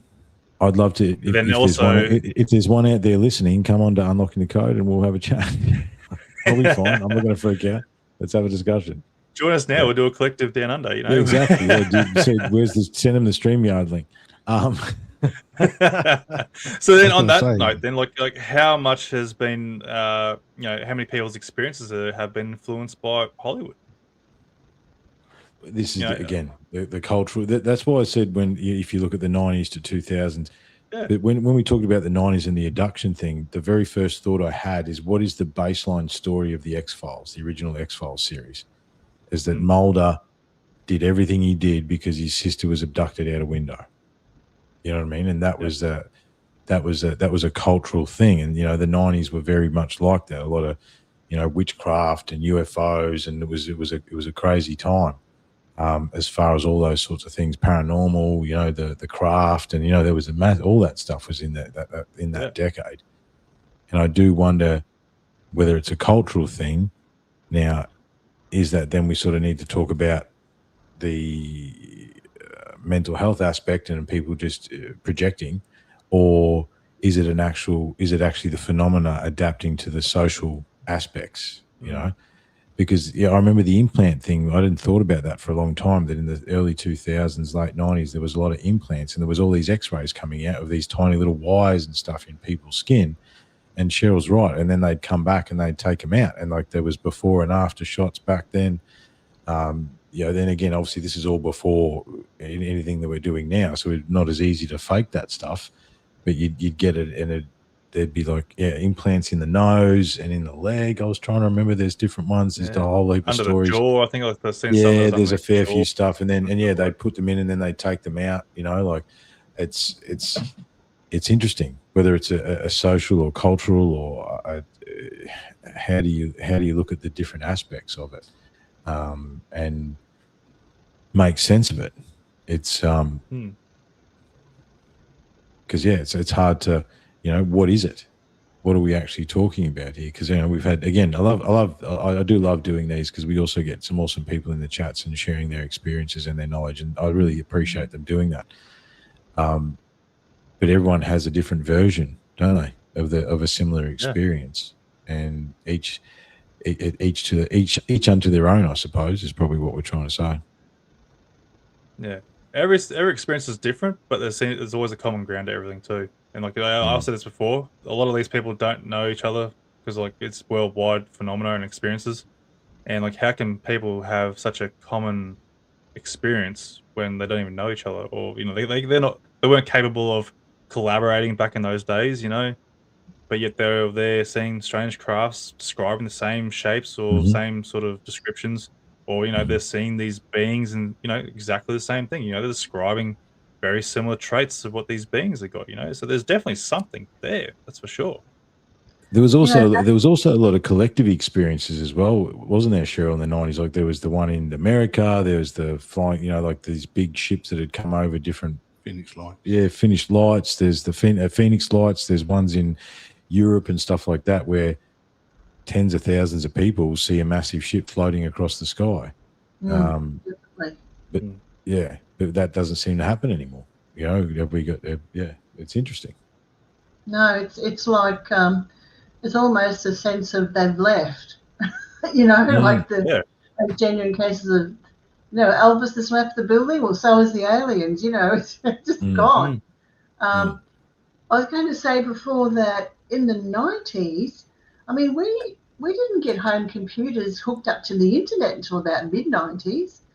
So, in the early 90s, we were getting reports of abduction experiences and missing time. And when people would call and they tell you what was going on, you'd say, yes, I've heard this before. Other people would, and they go, are there? I thought I was the only one. So that was really curious for me, particularly looking back on it now, because now you can get a lot of information on the internet and listening to other people's stories on YouTube. But in those days, we didn't have that. There were some books out. Bud Hopkins came out here in 92. I heard him at a conference and he came to my home and had a small group there.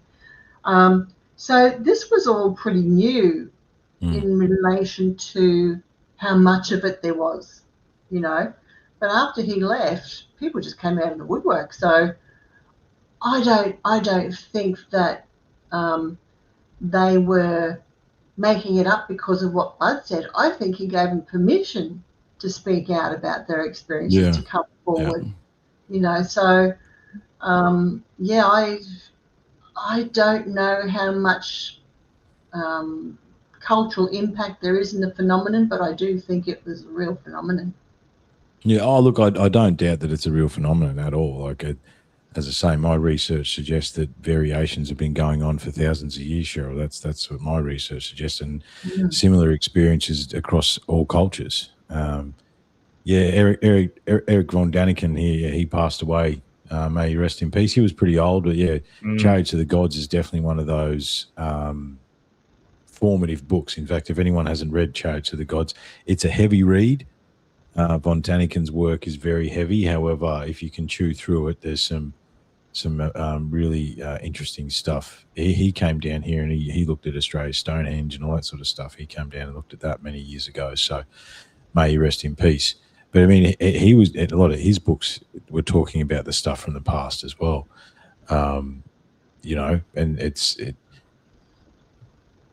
I think you just need to talk about the different aspects to see the different perspectives, and I think ultimately, Anthony's got it behind his back and I'm wearing, I don't believe I know, but you've got to question what you do know, and analyze that for what it is, because the more questions we ask, the closer we get to whatever the actual truth is. I was going to ask Sheryl, what reports do you get of now that's changed over the years? So what's the trend line for the sort of reports that you're receiving now? Is it from experiences from decades ago, or is it new experiences? Like you said, you went for a time when there's a lot of abduction experiences. What's the trend line at the moment that you see? It's historical reports. There's no... The only one that a good report that I'm aware of, and Anthony knows this, is the case of Lynn Rule, who's Anthony's. Have you actually published that interview, haven't you, Anthony? Yeah, yep, that's up. Yeah. Yep. Yeah, so and in 2023 she was driving on a country road in outback Queensland, and this giant green misty object flew over her vehicle, over her motorhome, and as it did, it sort of made a sprinkling noise and did a double thump noise, and it pushed her to the opposite side of her vehicle, to the opposite side of the road. So, and then she had, long story short, she decided to swab where she heard the sprinkling noise in various places on her vehicle, got in touch with me. I put her on to John Ockertell at Phenomena Research Australia. He sent it to the labs, got the results, and there was an alloy in there that had an unusual ratio which didn't show up on any databases that John and his team could actually access. So, I talk about aviation industry, military, all that sort of stuff. So that, that's the most recent really good report that I've received. When I say good, I mean, there's evidential case. Yeah, as I say, isn't it? And it is amazing these days the science that we can, a general person, or just some researchers and some understanding that you can apply to this stuff now too. So yeah, that's interesting. Yeah, but other cases, like that, few and far between these days. But most of the cases that are reported to us are from years ago, and often people will say, "When I was a kid in the '60s." And then they tell you their story, or 70s. And I find that a lot on our Facebook page. If I post a report, people will respond with their own experiences, but it's all happened in the past. So that's really fascinating. Why do you think that is? Yeah, I mean, like data derivation saying that they left in 2009, or do you think has our technology got to a point where they probably can't manifest physically as much because we can see them now more? Or I mean, why do you think? Is it just you? Because I mean, we sort of started this conversation with me asking you, is there, with the modern interpretation and like really real visual experiences are dropping off? I just wonder why that would be, or it's curious. It is curious. I did have a thought there, but it's just gone out of my head. Look, it's getting late for everybody. We're nearly 2 hours in. Yeah, I'm trying to make sense now. I have to work at it. It's changed. One of the things I've often thought is we can bring them down now. So yeah, maybe that's what I was thinking. Our technology got to the point where, maybe they've become more covert. If they have, people are not reporting it to us, though. And the other thing is, you're talking about the footage that Corbell and Knapp bring out, and other people. Why do those UFOs do what they do? There's no seeming strategy for what they do. They just do their thing. And it's just a completely ambiguous experience that is left up to us to interpret. What the hell does that mean? What was it with David Fravor and his, this object over the ocean, and didn't really seem to do anything except appear, drop down very high altitude, down to the ocean, nearly to the water, and then, or into the water, I can't remember now, up again and took off. Yep. Why? What did it do? Was it trying to be observed? Apparently it was even zipping around, zipping around all in the one spot, doing whatever it was doing. I think. I think the original report was that they saw something under the water as well. Like it was zipping. It was something under. the water. There's a distortion on top of the water. I mean, I wonder with those things like the spheres and the tic tacs and stuff like that. My thought with those is that potentially they're drones. I don't know. You know what I mean? Like, are they just monitoring things? Are they just shooting around the planet? Because, that's like you said before, Sheryl, we're very interesting. A lot of life is here, a lot of variation of life. even now we've got, not drones, but we've got, probes that are going out in, I think Voyager 1 and 2 are out past the solar system now. I think Voyager 1, Voyager 2 was still making contact. I can't remember whether it's turned itself off yet. Yeah, I think they're sort of recent contact or something. I think. Voyager 2 is still making contact, which is pretty crazy if you think about it. Like, it's out past, it's in the void, it's in the great void between solar systems now. But, an advanced society would send drones to go and just cruise around and look at that. But you're right too. It's like, did it want to be visible? Because that story is that they'd been observing them on radar for weeks, and it was just the fact that they were doing a training mission that they got tacked to that. It's like, oh, we've been seeing this for weeks. Can you go and check it out? And that's how they came up to it. So it's like, did it, like you just said, did it do all that so it could be seen? And then if that's the case, then why? Like, they're playing games. Yeah. Or it could just be our own military tech, a lot of it. I remember watching something about the Venezuela raid, and some people said that there was some sort of energy weapon used, and that they said the soldiers that were involved were like nothing they've seen before. And we remember that America, Russia, China, they're so far ahead in their tech, and they're not going to tell people. A lot of it could well be their own stuff that they're trying out somewhere. I mean, the Outback's a big place, perfect place for them to be trying out different things, because everyone expects them to do it Area 51. But the Outback's very big, and there's not many people out there. They can do, it's their playground. Oh yeah, I've thought about that before. I've seen min lights and odd stuff in the back of the desert when I was working FIFO, like in the desert, like, and it's. Yeah, if they wanted to play, they could play in the Outback. Like, that just goes on forever and ever and ever. In the middle of WA, like, if you just draw a big circle in, the back end of WA into the Northern Territory, there's tens of thousands of, hundreds of thousands of square kilometres there. You can just do whatever you want, pretty much. Look, I on the tech side of things, I think they might have cracked it in the mid-2000s. If you think about the TR3B, the Lockheed designed TR3B, and the three lights have been seen a lot. I wonder whether they cracked the anti-gravity tech some point in the mid-2000s, and a percentage of this may be our technology. And direct energy weapons, that was a conspiracy theory 12 months ago, and now it's in mainstream media that they used it the other day in Venezuela. It's like, how do you... Well, I was in the movie Transformers, so, they've got it. Yeah, exactly. And that's what I mean. It's like soft disclosure. They tell you what they've got. Yeah, there you go. Yeah. It's... well, look, we're coming late, guys. So we've got... it's 10 o'clock, guys. We might wrap it up, eh? Yeah.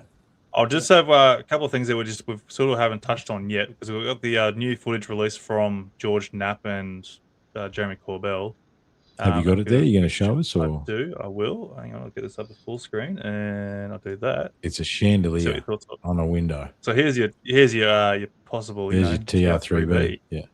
Or is it? Who knows? So let's press play on this little bad boy and see what they reckon.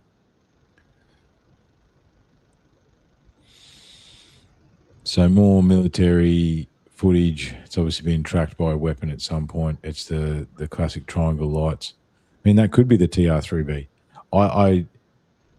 It could be three birds. It could be three birds. Pretty bright birds. I did hear from someone that they said it was three birds. Is it? And so, so it's being done through white hot infrared. So that's just three birds being picked up. What does the king of debunking say? What do you say, Anthony? It's hard to say. Look, look, birds probably seems logical, but I feel like they'll be probably breaking away from each other a bit more too. It's a pretty tight formation for that amount of time. Yeah, it's all over the place. So I feel like the camera's getting a lot of different perspectives here. It's obviously being tracked by a weapon. You can see their target A. All this is from a was it? This is podcast. Nonsense. So to give information for that, so this was from a MQ1. This is early days. Oh, so it's a Reaper drone. It is a Reaper drone. It's an MQ1. Yeah. So this is the early days one. So this was taken in 2012. 2012. As you can see there, this footage. Mm-hmm. So 23rd of August, 2012. Persian Gulf, looking at the FLIR, and filmed by a platform operating under the direction of the U.S. Air Force. Objects were observed and actively tracked. The UAP appeared to demonstrate abrupt directional changes and intelligent control. Absence of traditional propulsion or thermal signatures during performance were noted in documentation. Origin, intent, and capabilities remain unknown. So, I'm pretty sure. I don't know. I'm pretty sure. So how many likes? How many likes does that one have, mate? How many likes on Corbell's site does that have? 63,000 views and 2.4 thousand. Oh, 2.4. Yeah. 2.4. Okay, so he's not making not making a lot of money out of that yet. No, still got a lot of views. I think it goes under views, not likes. Is it views or is it likes? I think it's both. So likes is here. There's 2.4 for likes, and then there. But I think views cover a lot more for the okay. Because you get the ads pop up, the more views. You can tell we make money out of YouTube. We don't even know. Oh, yeah. So that's the 2012 one, right? So okay, look, you can go like, all right, camera quality is not going to be the greatest, but I'm pretty sure they still have the capabilities to go to color imaging. Have a better idea of what they're looking at instead of FLIR all the time. Everything's always in FLIR unless it's at night time.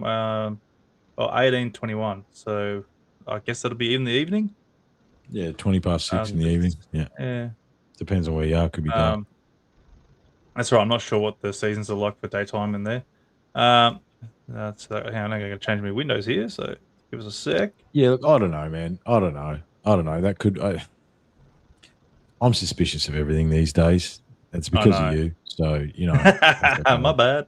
I lost my whimsy. I think there's a percentage of disinformation that's coming out of that camp as much as I love George and less Jeremy. However, yeah. Okay. And this is the second one that came out a few days. I think it was before or after. I can't remember now. This one's interesting. This one's in Syria, UAP 2021.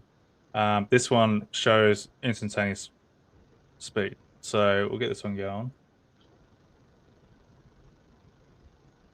So is this Corbell as well? Or is this someone else? Yeah, it's Corbell as well. Corbell as well. We got Tic Tac.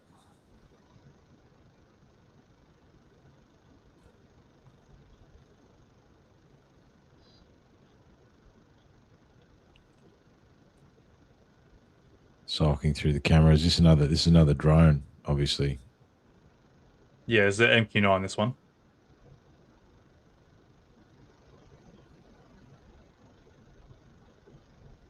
So the old lock-ons failed there. Hang on. What happened then? There we go. Then there's the next one. It's a bit concerning if they've got weapons at the end of these cameras.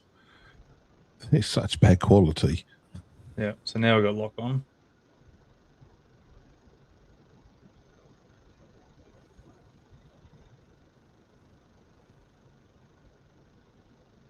So what are we're looking for? Instantaneous acceleration. Okay, so we zoomed in a little bit.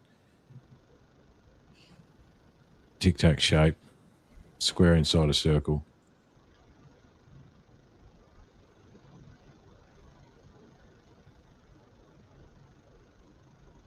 Oh, now it's gone. That's curious, but the problem is, like we've said before, is that if they want, they can provide HD footage of them bombing Iran. Oh, yeah. 2 hours after it happened. You know what I mean? Yep. Like 4K HD footage of exactly what happened, supposedly. There's the instantaneous. There's the acceleration. Oh, so that's it. Oh, yeah, it's the instantaneous acceleration. Oh, 25%. Okay. So it went up. Yeah, right. Okay. Well, I don't know. Well, would it just blink out?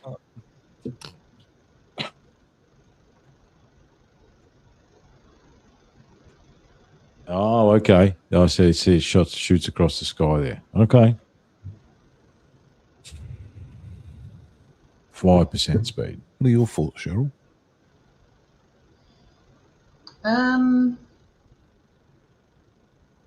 I have none, because it doesn't really interest me, to tell you the truth. I can't tell anything about the phenomenon from that.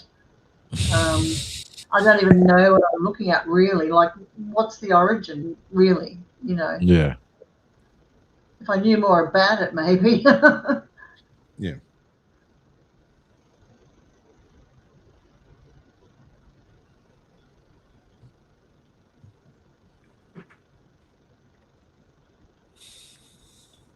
Yeah, I don't know.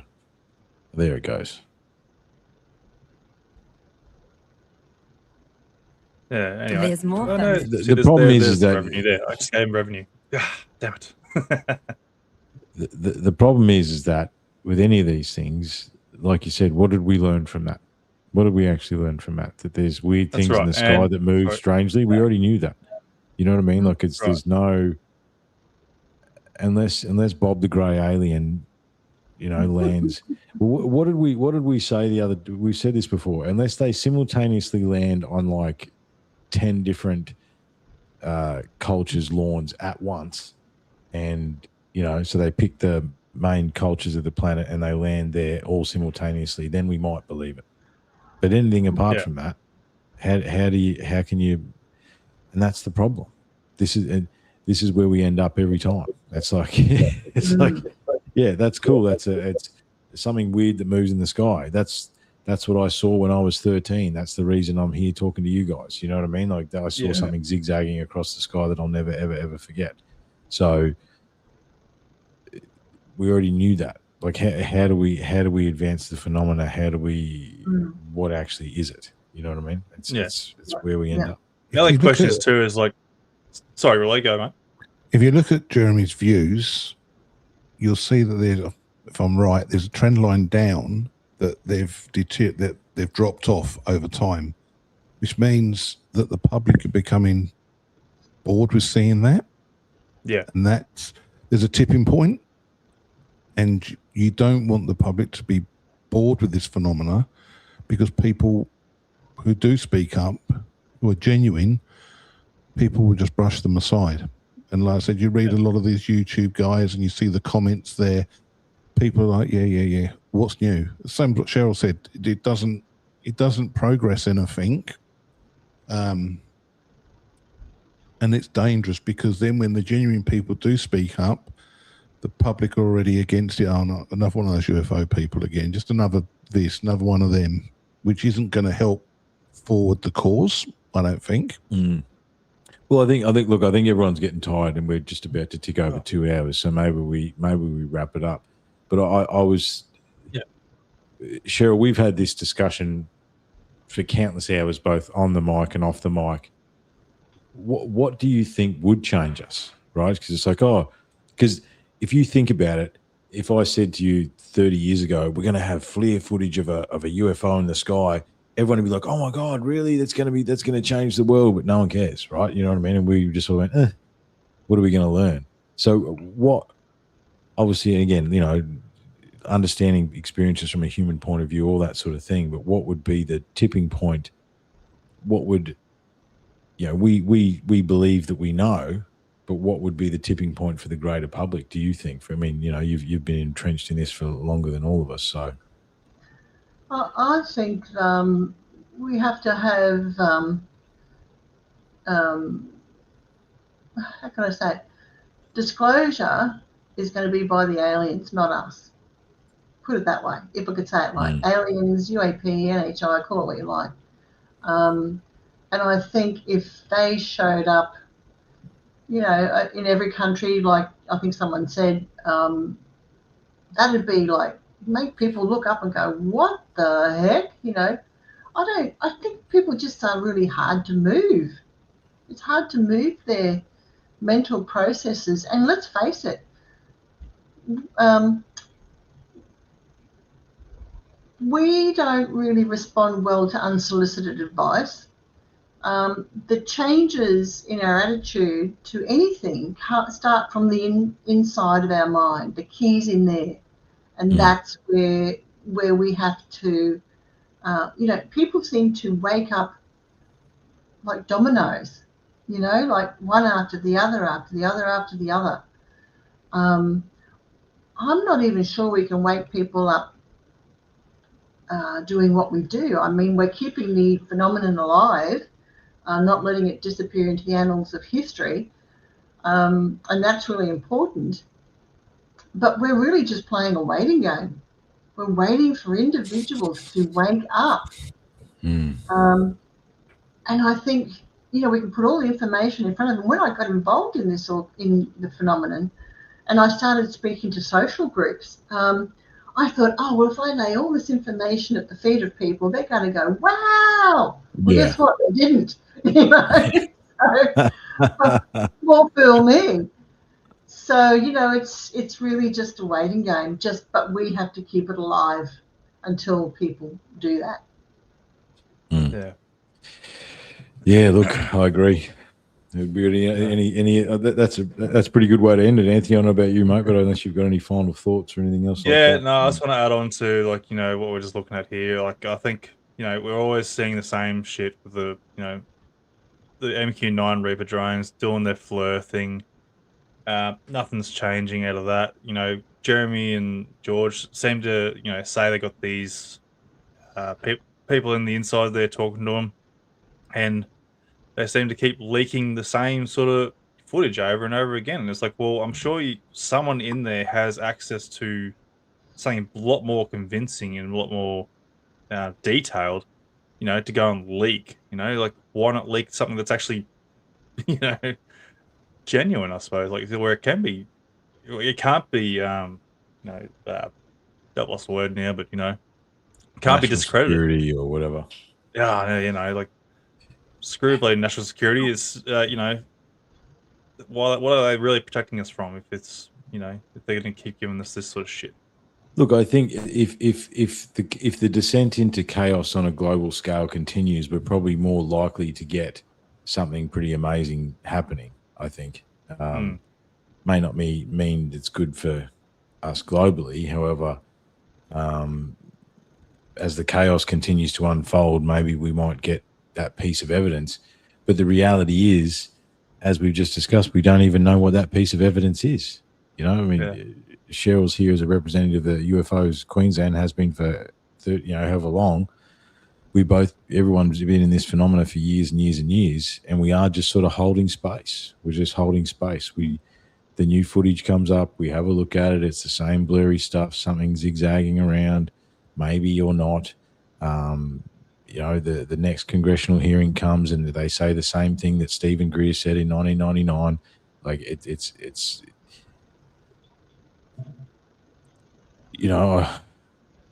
are they going to reveal if they get their war? Is that when we find out about the technology? Because that'll reveal it.